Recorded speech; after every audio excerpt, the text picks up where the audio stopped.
tell us briefly about yourself, and then we have any issues on your CV we want clarified, we will ask you before we proceed to the main questions relating to your nomination. Thank you, Mr. Chairman. Mr. Chairman, I was born on the 27th of June, 1967, in a town called Bibiani in the Sefiu area. My hometown is Axim.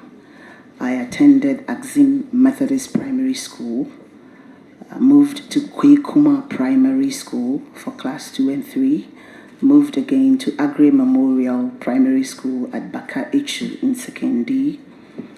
We moved again to Kwekuma Primary School to finish 5 and 6, and I attended Pwasi Boundary Road in Kwekuma for my Form 1 education, and finally moved to Axim Roman Catholic Middle School, Form 2, where I sat for the common entrance and attended Insine Secondary School.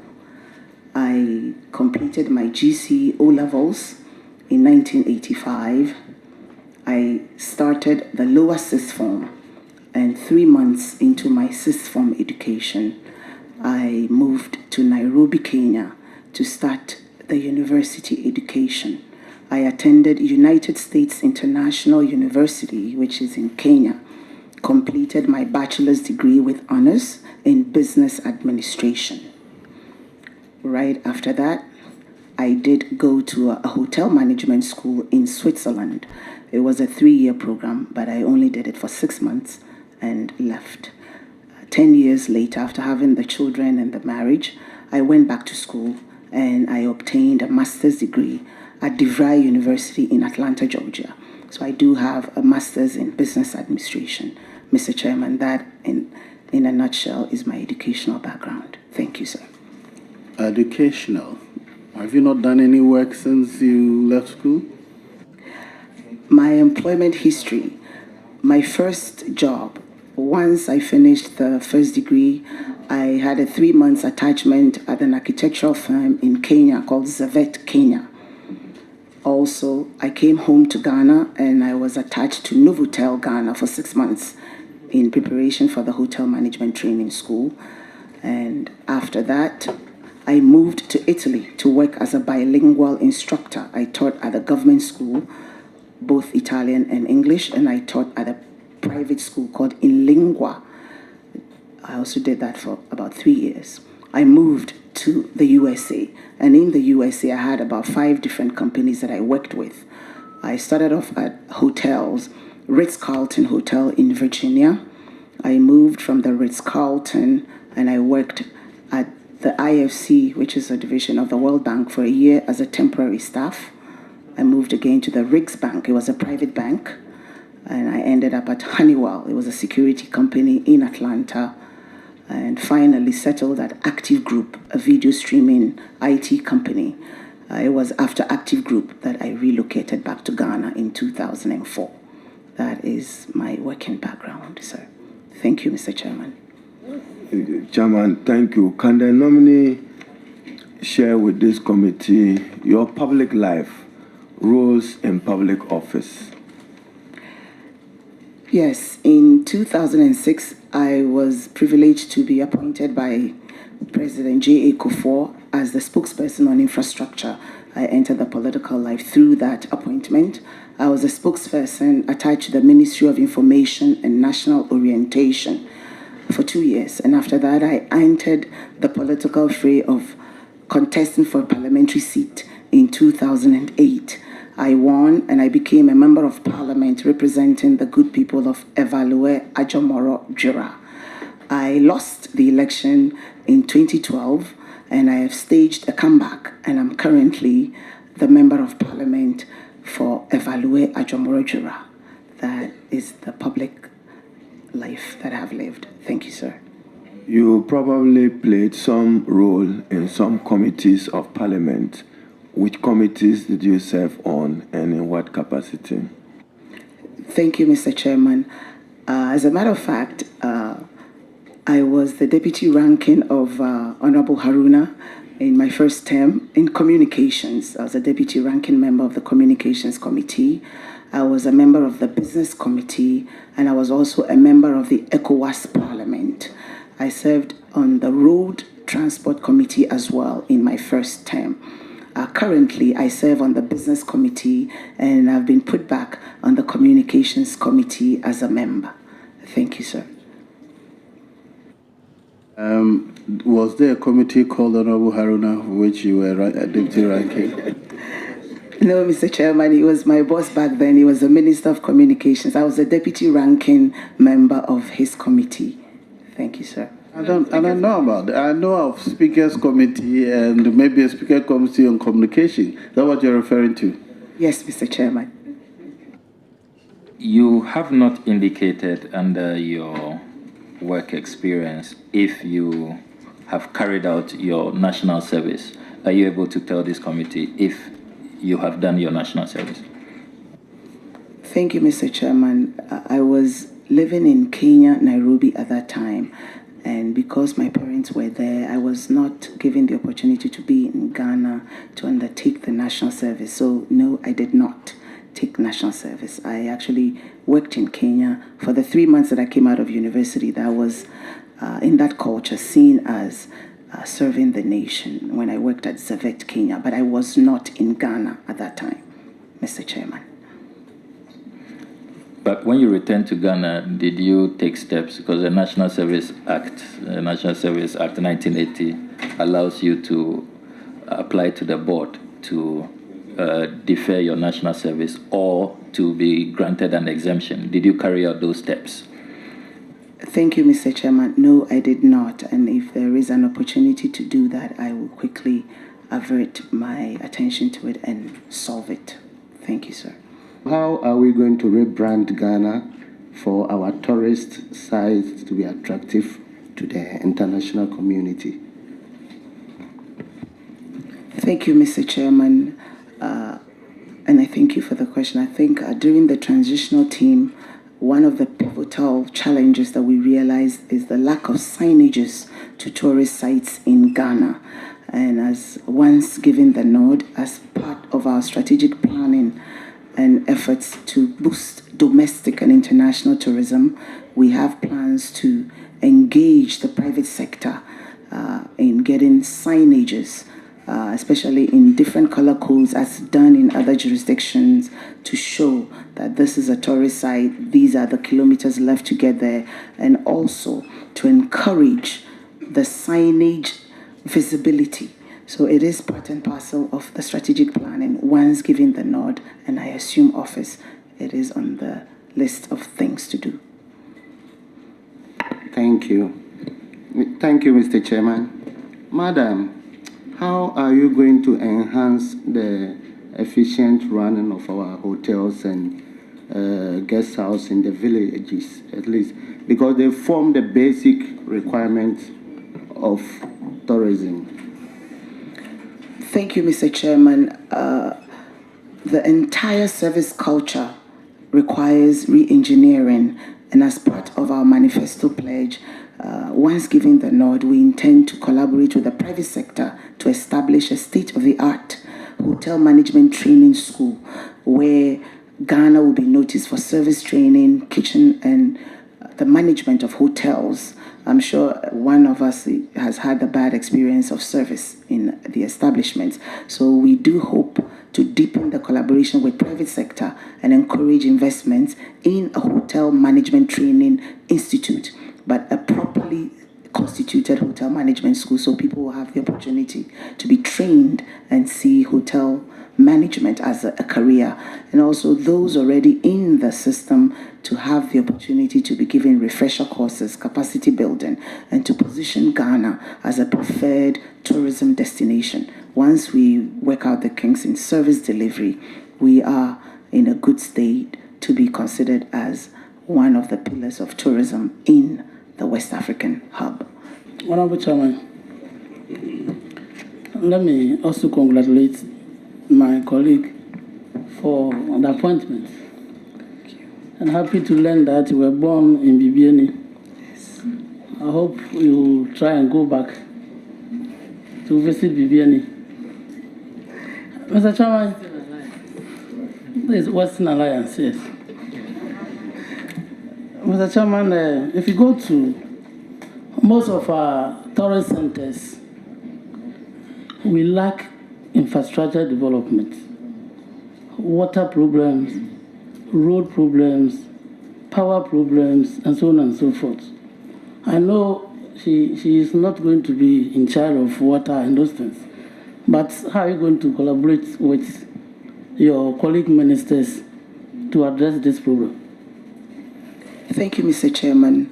Tourism is actually the fourth largest earner for our GDP in this country, and once given the nod, we will definitely collaborate with sector ministries that are directly interrelated to our progress.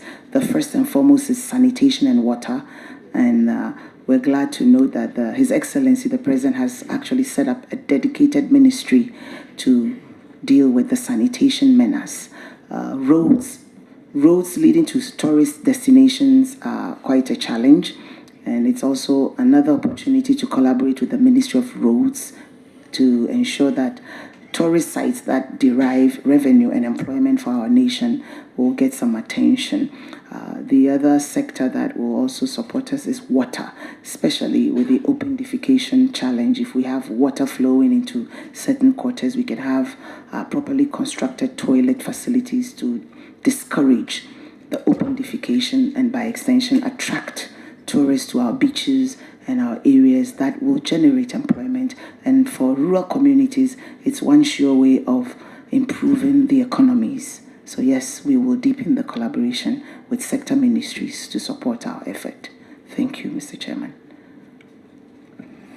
Mr. Chairman, the nominee, in answering the question after her nomination, said that, quote, creative arts industry has no legislative instrument. How soon should we expect one in Parliament? Thank you, Mr. Chairman. It is true, we have been given the creative arts and culture as part of the ministry since 2013. During the transitional period, I was briefed and I saw a copy of the Creative Arts Bill. So there is a bill in the offing. Being a member of this august house, I do intend to push so we can promulgate that into an act to support, to give the creative arts arm of the ministry legal backing and establish a secretariat for them to ensure that their contribution is also made visible with some legal support. I cannot give the timelines because they will be in the bosom of Parliament, but I will make sure with my membership in this august house will push for it. Thank you. Mr. Chairman, so it means the nominee was rather referring to a bill, not legislative instrument. So, yes, Mr. Chairman, it's the bill that's already in the offing. Yes, sir. All right. Section 21 talks about the Tourism Development Fund.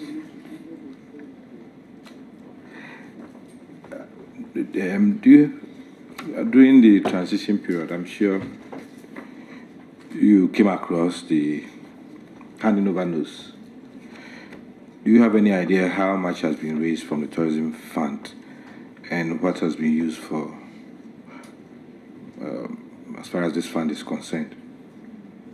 Thank you, Mr. Chairman. Yes, during the transitional period, we were briefed, and the fund, as of 2 weeks ago, had 16 million, but it's all in investments, and another 16 with 2 different banks. So a total of 32 million has been raised by the fund, and it's all securitized. So it's not sitting in the account, but it's actually placed in investments. Those are the records we were given.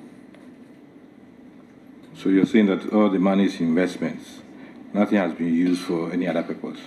The previous record actually showed that they had done some capacity building, and some buses were bought for the regional secretariats, and 17 pickups were also bought for the 11 regions. Tama is considered a region by the GTA. So, yes. let's move to the manifesto.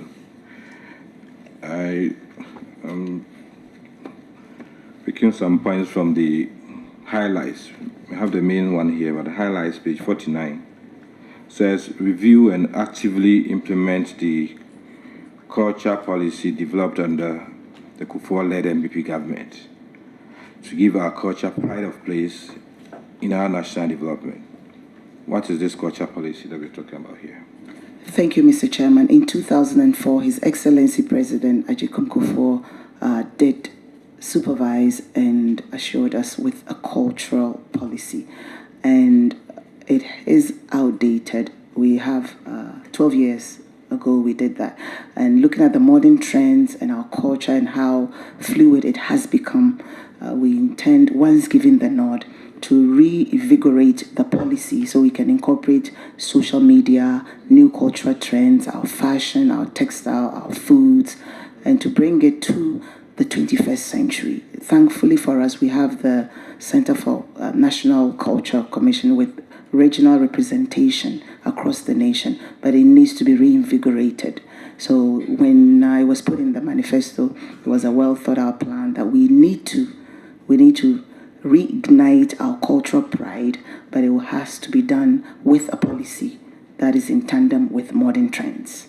Thank you, Mr. Chairman. We have some tourist sites across the country. What do you think we should do to be able to market and promote these sites? Thank you, Mr. Chairman. Once given the nod, I have sat down with the directors and the team at the ministry throughout the transitional team, and we are all in agreement that domestic tourism is not an area of focus for the nation. So I have come up with a domestic tourism initiative that we intend to start at the ministry once given the nod, that we come back with some of these ideas from outside the country where the staff of the ministry, and it's all agencies and departments, will be encouraged to save, give them a matching fund, and they will visit an annual leave encouraged by the ministry. They will visit the tourist sites. They'll be able to report back to the ministry areas where there are no licenses given by GTA. They will also be able to, during their vacation, report back on the status and nature of some of these tourist sites. And thirdly, they will have the opportunity to rejuvenate and bring up to speed their productivity. Not only that, there will be social cohesion. If you are, for example, from the north, and you get matching funds from the ministry and you move to Nzulazo, you would have learned something about your own country. So that is one of the surest way to boost domestic tourism. And there are other plans, but for now, that's the one we want to focus on once given the nod. If successful, we intend to expand it to all the MMDAs and by extension, Parliament as well. So we encourage vacation taking within our country to see the treasures of Ghana. We seems to push our youth into foreign culture instead of the local culture by way of dressing and everything. What can you do to inculcate the spirits of the Ghanaian culture in the youth? Thank you, Mr. Chairman. As we are all aware, we have the Friday Wear, and it's very successful. The challenge is it's a global village now, and our youth are very dynamic. Our culture is now dynamic, so there has to be the encouragement of the fusion of the global trends. If you wear a suit, you have a kente strip to blend your African heritage. So you cannot get it all totally rejected because it's out there. They are on social media. It's their life now. They're very dynamic, but we can encourage the fusion of the African culture and the modern trends out there in our youth. By so doing, we will unearth their own talents. I've visited some fashion homes within the country in our recent times, and you'll be amazed how they blend what we have, our textile, with the European couture, and it still brings out the African in us. So yes, we can do the fusion, but total rejection will be a challenge. Thank you, Mr. Chairman. My second one has to do with the Ghanaian dishes in the various hotels. You go and they have only continental dishes. Meanwhile, they are in Ghana. What will you do to promote the Ghanaian dish in the various tourist locations? Thank you, Mr. Chairman. It is actually one of my surprise for the committee.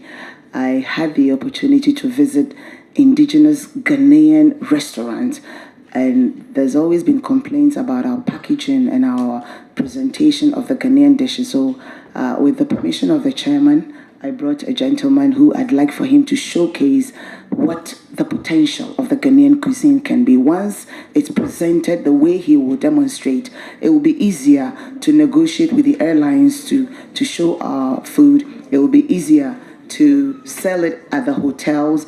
It's the packaging and the presentation. So just 2 minutes of your time, I would ask a gentleman who is very passionate about our tourism potential to showcase what the Ghanaian food looks like when it's done well. But thank you. We'll do it after. Nominee, good. After We are grateful for your passion to demonstrate something, but there are rules about this house. A stranger cannot talk here. And then, no, you are nominee. Whoever you're bringing is a stranger. And two, food is not permitted into the President's Parliament. So I'll encourage you after you're here to do your showcase. I'm sure some of us will come by and look at them. And taste it too. But it's to make the point that, yes, your question is, it is possible.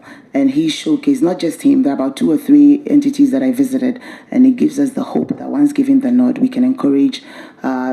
British Airways actually serves jollof.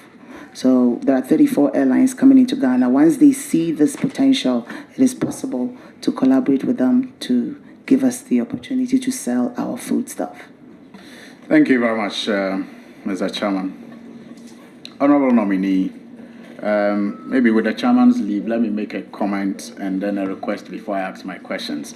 I have very fond memories of the cultural center in Tamale, and I will wish that maybe in utilizing the fund that you have inherited, you consider the renovation of some of these cultural centers. After secondary school, in Tamale, it used to be one of the places that we met and, shared ideas and groomed ourselves because we do not seem to have a very strong guidance and counseling system in this country. So I have very fond memories. So that's my request. Now, you also talked about promoting local tourism. I will wish that perhaps you explore the option of encouraging workers to take compulsory leave and use the time that they have in visiting some tourist site with support from your ministry. I mean, if you're able to go to, say, Kintampo Waterfalls and you have tickets, you can even get a 50% rebate or 20% rebate from the ministry if you have to make claims. I'm sure that can promote local tourism and make people also take leave because it's very important. Now, my first question, how is Hotel Paradise Africa known to you? Thank you, Mr. Chairman. Hotel Paradise is an initiative by a group of friends of mine from Los Angeles. When I was in the US, some of the friends I had, and we had wanted to establish an entity in the Nzima area to build a diasporan hotel where African Americans on retirement will come in and stay. It has not taken off yet. It's been registered and it's yet to kickstart. But now that with the permission of the committee, once given the nod, I will have to relinquish my shares as a partner of Hotel Paradise. But it's in line with the vision and my passion for the industry that I brought in some friends from Los Angeles to establish a retirement hotel in Axim. But it's yet to take off. Have you ever been charged of fraud and found guilty by any court? Thank you, Mr. Chairman. I'm very grateful for this question. No, I have never been charged with fraud, neither have I ever had any criminal background. But in 2007, I had the opportunity to do business with some American partners, and it's a simple business relationship that went sour. It ended up in court as a civil suit. Judgment was made in their favor, and the claims were very clear that a refund of money, a car, and interest on the said amount. As much as I, myself, my husband, and the company we had established, we did not agree with the judgment. As law-abiding citizens, we complied and obeyed and had paid $117,000 and some change out of the fine of $217,000 until 2013, when we came by fresh evidence in the form of a video recording of the son of our business partners, who was actually a witness in the earlier judgment, confessing that the entire suit was built on a conspiracy between my business partners and a native of Axim, an elderly man. So in that video, based on the evidence, we instructed our lawyer, Godfred Dami Yaboa, to take it back to court. So we filed an appeal and a suit. In 2014, the suit was ruled in our favor, and an injunction was placed on the earlier judgment. Throughout this court case, there was never any findings of fraud. There was never any findings of criminality. It was purely a civil matter of a business relationship gone bad. As we sit here today, the judgment is that it has been ruled in my favor. Every property seized of ours has been returned, and we are awaiting our day in court to show the fresh evidence of the video recording, and the court will decide. Thank you. Thank you, Mr. Chairman. I just want us to go back to the discussion on the promotion of our local cuisine. I went to a museum in Japan years ago and saw that the local tripod, which we call muchia, the grinding stone that we used to use in the past, the wooden eta, not tapoli, the benkuta. I don't know how to say it in the wooden spoon we used to make banku, and the wooden stone, wooden pepper, the wooden something. Thank you. The tapoli and the pot were all being displayed there as cooking implements that were used centuries ago or years ago in Japan. People were paying to go and view those things with thatched roof huts and all that. And I was intrigued that this was part of our daily lives. However, with modernization and the increasing use of blenders and labor-saving devices in our kitchens, our children are forgetting the traditional ways that we used to cook and the traditional ways in which we lived. And I thought that it was something that a tourism ministry should think about promoting, setting up a model village the way we used to live, and using that to promote our culture. So we would not just be teaching about our foods which are disappearing, the local foods that we're forgetting. And I learned about Modokno and Fom from your part of the country, and I loved it. But it's not something which we come across in our local daily lives. So what would you do to promote not just the disappearing local cuisines that we have or had or used to enjoy in this country, but the traditional ways of preparing those foods which are also fast disappearing? Thank you, Mr. Chairman. It was part of the demonstration that you will see afterwards. The gentleman and a few Ghanaians who are very passionate about our local traditional methods of cooking is actually a good way of bringing our culture and ethos back to the fore. And the Ghana Museum and Monuments Board has the opportunity to showcase our way of life. So as part of our transition and the remodeling of the Ghana Museum and Monuments Board, it is part and parcel of the program that we want to encourage Ghanaian artifacts, because it is a bill that once given the nod will bring. They had the last Bill Act in 1974 to be able to go around and take an inventory of the heritage sites, our heritage artifacts, and everything. And it's been a while.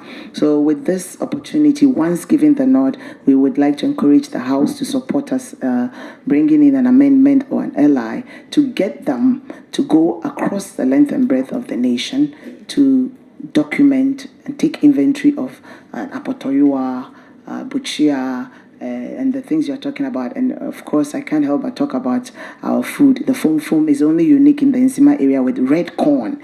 And these are some of the natural artifacts that we can document and catalog for our cultural heritage. Yes, but the gentleman cooks with local artifacts and also uses ceramic bowls that are made by women in Vume in the Volta region to serve. The food is actually abom, kontomre with yam, and it's the way it's garnished. I know I'm whetting your appetite, but it's a very strong way of showcasing what Ghana has to offer. Once we buy into it, a woman growing yam in the north will get business.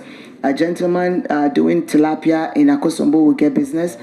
Someone in my village doing acheke will get business. It is purely Ghanaian, authentic. He calls it the adventure, ignite the Ghanaian adventure. And it's such a brilliant concept of showcasing what we have. And it's healthier. So we will promote that once given the nod.